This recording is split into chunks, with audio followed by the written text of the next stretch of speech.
Okay, hi. Good afternoon, everyone. My name is Inese, and I'm continuing with my series of the videos and interviews on the various subjects on the companies who are contributing on the sustainable move. And today I'm speaking with company that is FuseBox, and we are going to discuss and understand what exactly it is. With me here is CEO Tarvo Ong. Hello. Hi. So, for the starters, maybe tell us a little bit about yourself and what is your background. My background is definitely not from energy.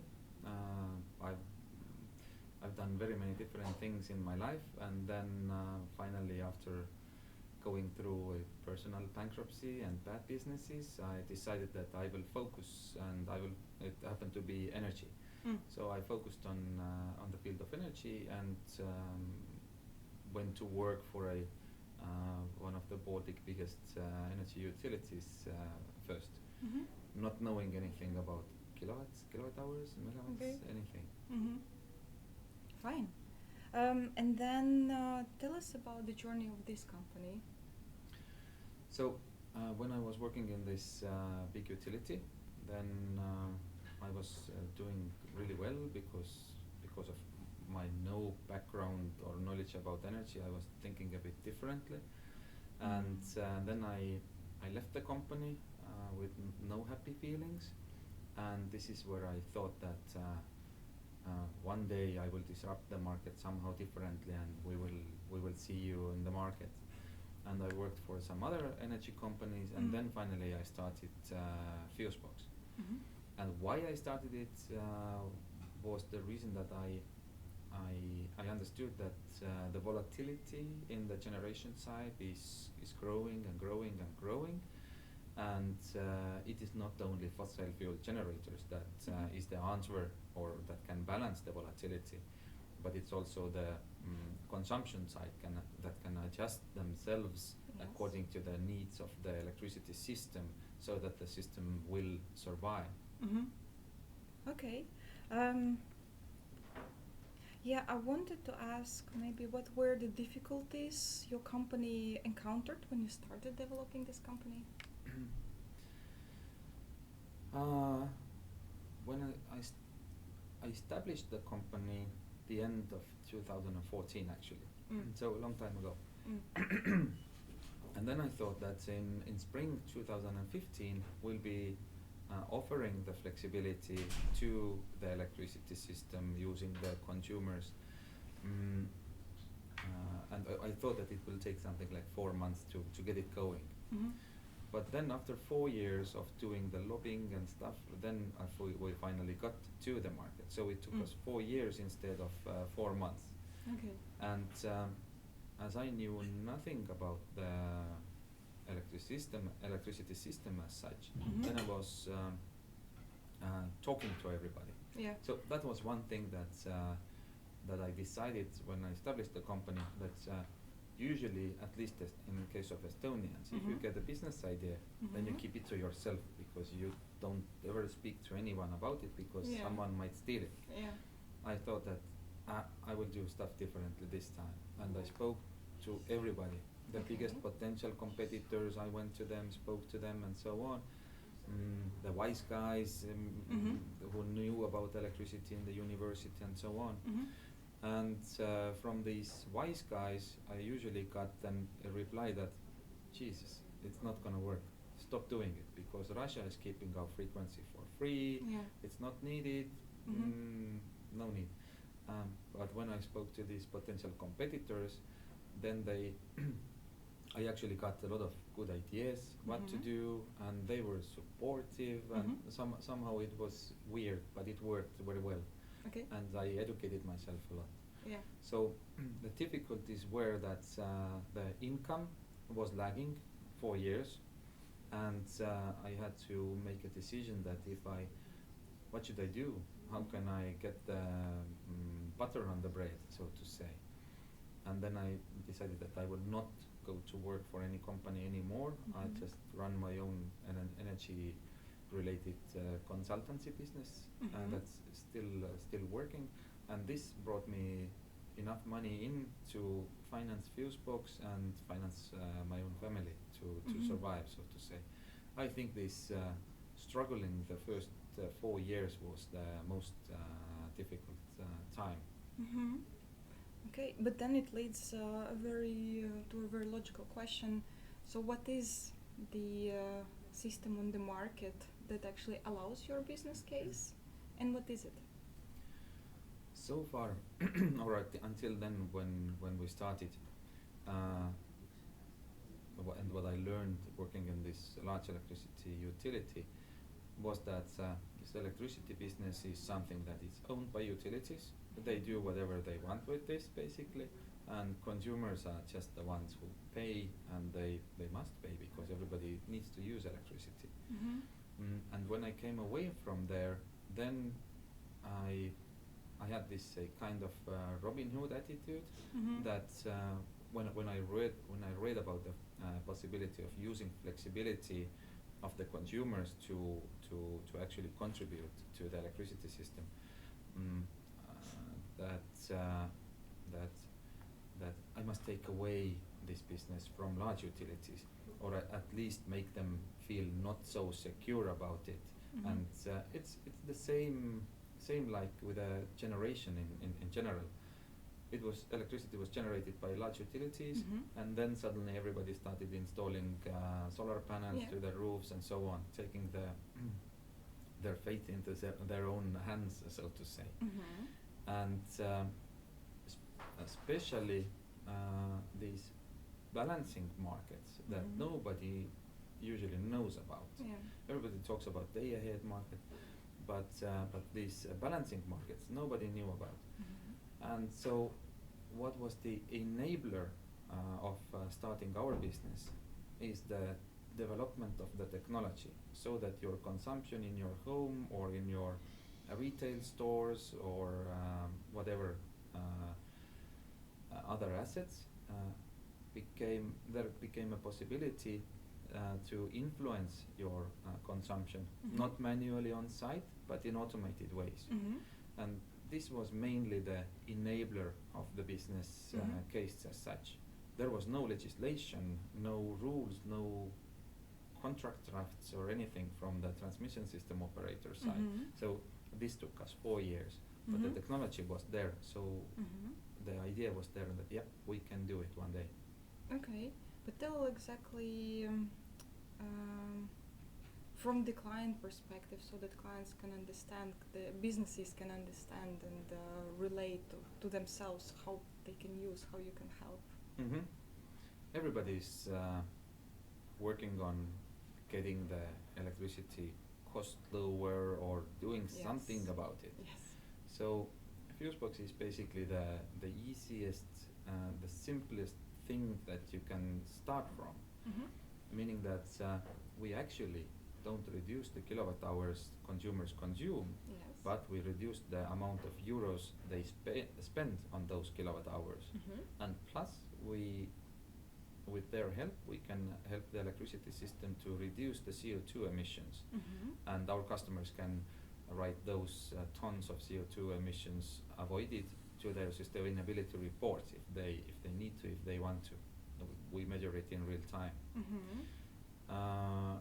And all of those customers who have electrical heating, Mhm. cooling, ventilation, pumping, EV charging, Yes. electric vehicle charging, or who want to install batteries or who have batteries, then they can use our technology.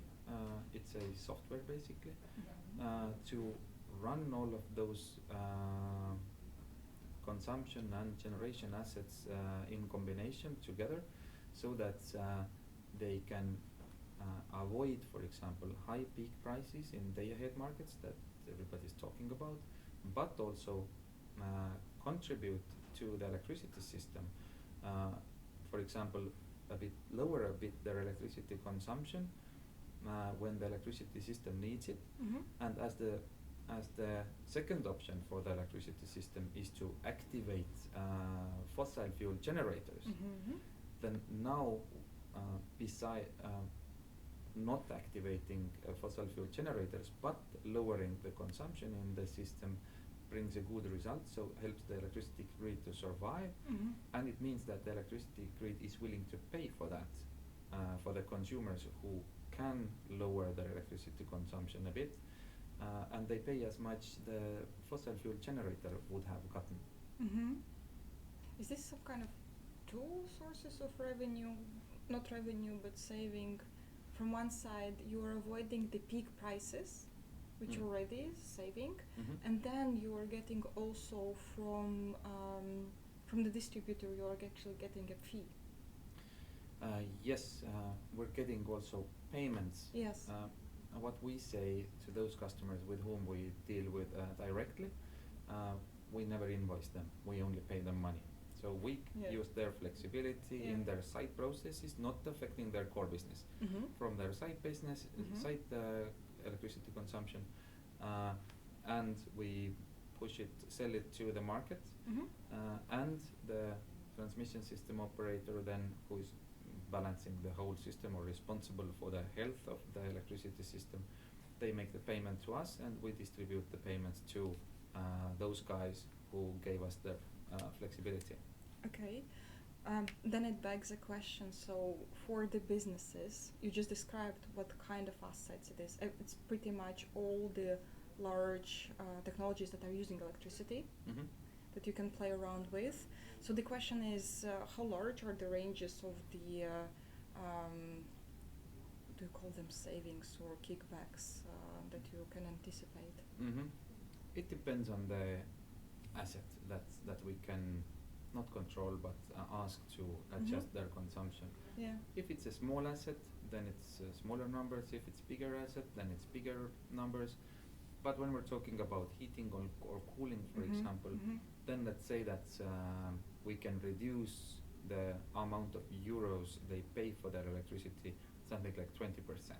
20. The kilowatt hours will remain, Yeah. but the euros they spend on those kilowatt hours will go down something like 20%, dependent on the market, dependent on the month, let's say, but in average.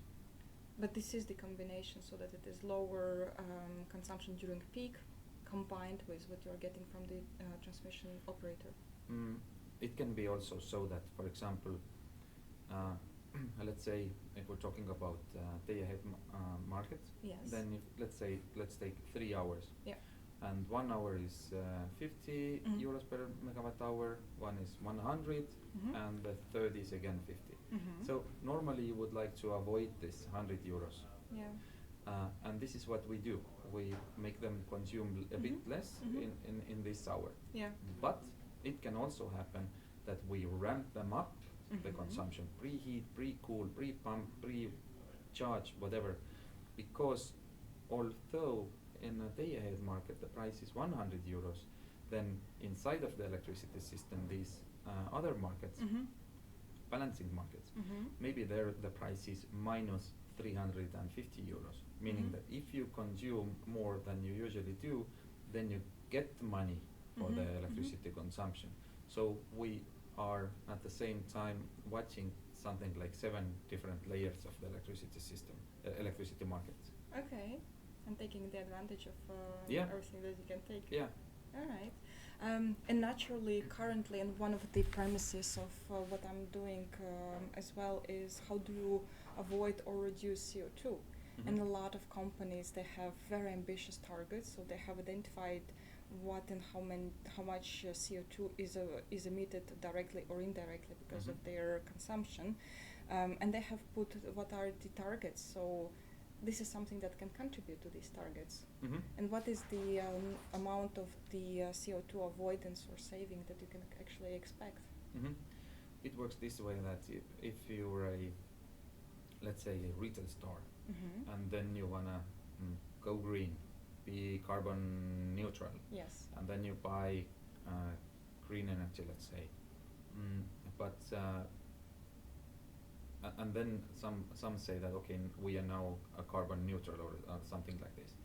So when we use their flexibility, even if they have contracted a green electricity contract, so to say, then by using their flexibility, we cannot reduce the CO2 emissions of this site or building, Yeah. but we can reduce the CO2 emissions of the electricity system. Mm-hmm. Meaning that if we use, let's say, 1 megawatt of power from different consumers, Mm-hmm.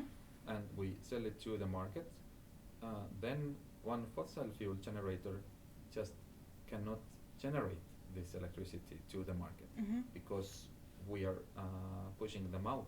Mm-hmm. And then this generator not producing this megawatt means that there is a CO2 that did not happen. Yes.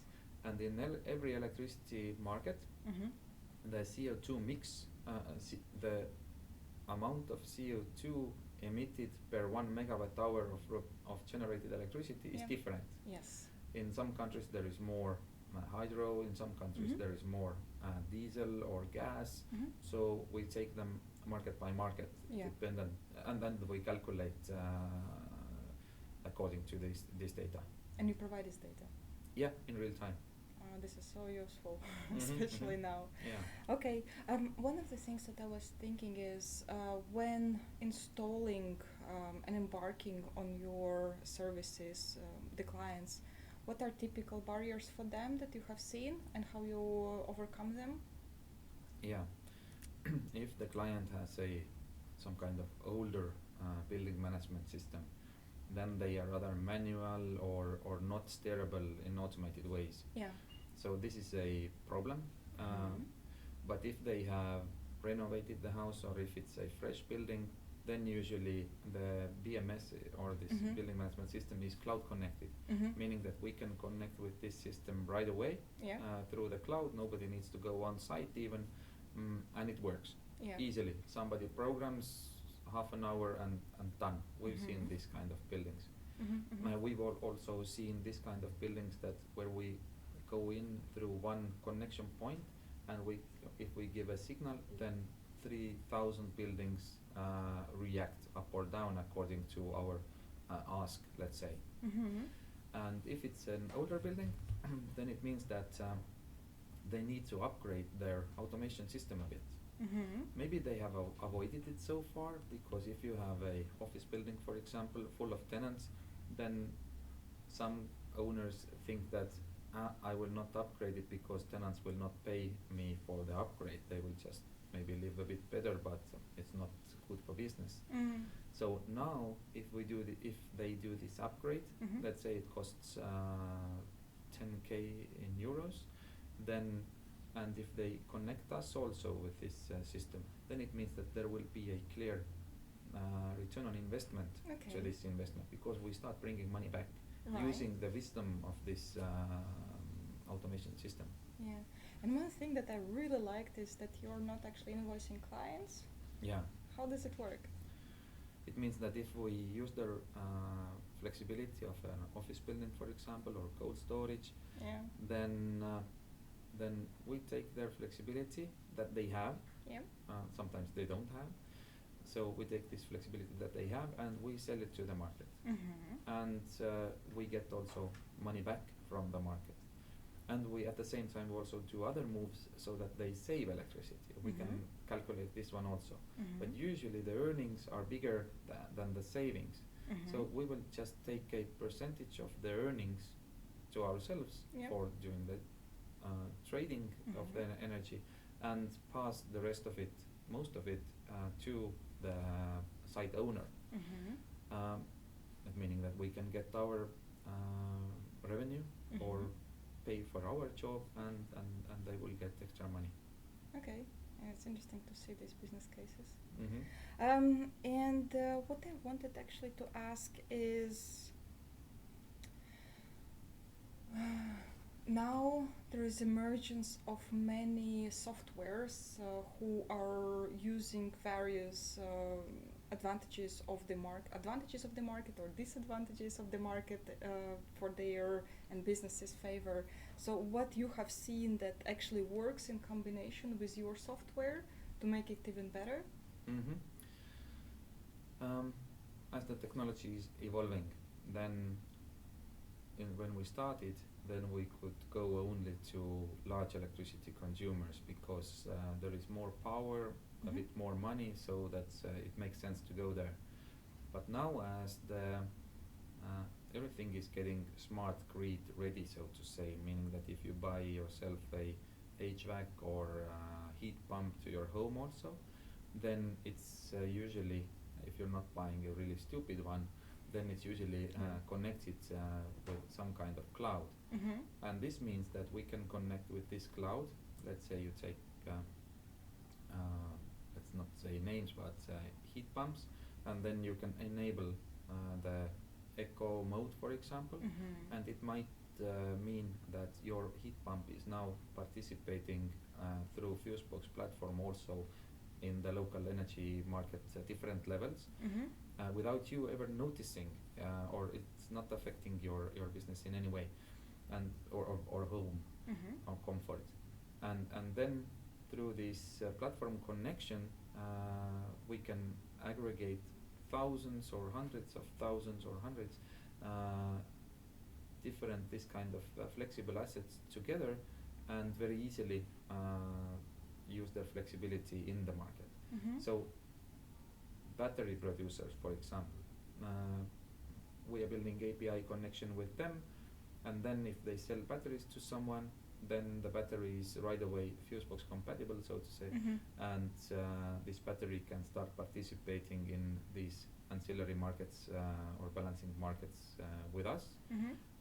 But if we're not connected there, then what you can do is only day ahead arbitrage, basically, or maximize the PV generation only. So, but when you add us also in the picture through the API, then the return on investment on the battery is just coming much closer. Okay. Yeah, I have seen business cases actually. When you start playing around, you really increase the return on these assets. Yeah, and now we are also connecting with electricity retailers, balancing responsible parties, and we connect with their trading platforms, so that our technology manages everything that happens before the trading, and then we push them the numbers that their trading desk or trading team can do what they are best in to trade. And we just give them the reportings, the estimations, all the calculations, and so on. Okay, that sounds interesting. What about the famous AI? Are you using any, or are you testing, experimenting? Yes, of course. What is repeating job or getting data from different places and then making a decision, then we have automated all of that. We think that among these kind of companies as we are, we must be we must have the lowest operational costs of them all. This gives us the opportunity to push ourselves to the market, or sell ourselves to the market now as a software as a service. So we have the technology that others can use as a tool in their toolbox. Okay, all right. And with solar systems, solar parks, does it have to have a battery so that you can start taking advantage, or you can use production against the consumption and actually move it a little bit? If there's solar, then there are usually three versions. If there is also consumption involved, or if there's solar and battery, or solar alone. So we can deal with all of those three. Okay. We can make the combination work very well if there's flexible consumption involved, to maximize the PV and to maximize the potential revenues from the different energy market levels. If there's a PV and a battery, then the battery is half of the time basically standing like doing nothing, but we can make it work and earn extra revenues, bringing the return on investment again much closer than usual case. And if there's a PV only, then dependent on the market. In some markets we can just monitor and shut it off when there is excess electricity in the system, and it is useful for the owner of the park in monetary ways. In some markets we can optimize the generation so that it's not generating with full power all the time, but we're leaving some room for adjustment, and then we're working with panels like this to maximize the revenues and to give flexibility to the electricity system also. Okay. And also I wanted to ask you about geographies, because naturally these systems vary a little bit from country to country. What I mean is the transmission operators, system operators, some are more advanced, some are a little bit less advanced. So the question is where your operation is the most beneficial. So if which countries I am, it's the best to be and take advantage of this service. These countries that have this possibility to use flexibility as a substitute to fossil fuel generators. Okay. But in general, the software as a service that we're offering now in the market, we can use in every market, because we're not only offering flexibility to the transmission system operators, but to use the flexibility for other reasons also. Yeah. So they can use us even in North Korea if they wanted to, and if we could sell there. Okay. But the frequency market is here in all the Baltic states and around Baltic Sea. Or there are limited levels, but there will be more coming in as we connect with the Central European system. Okay. And the last question is, what is it that I didn't ask you that is important to share? I think that my suggestion is that if somebody has a building or site or who offers other electricity consumers services, for example, building them electric vehicle charging systems or whatever, then it is very easy to add this kind of component as FuseBox, for example, inside of their systems, so that it works really so that nobody notices unless they check out their balance sheets that okay, there's income or smaller costs and the CO2 emissions involved. So we do not in any ways interrupt their core business or charging activities. So we are almost invisible. Yeah. And they don't need to be a specialist or an expert in any of this, right? Yeah, true. Yeah, that's true. We are the easiest thing you can implement. You don't have to do anything. Okay. We report, we do everything. Marvelous. Listen, thank you so much. That was actually very interesting. Thank you. Thank you for that, and bye.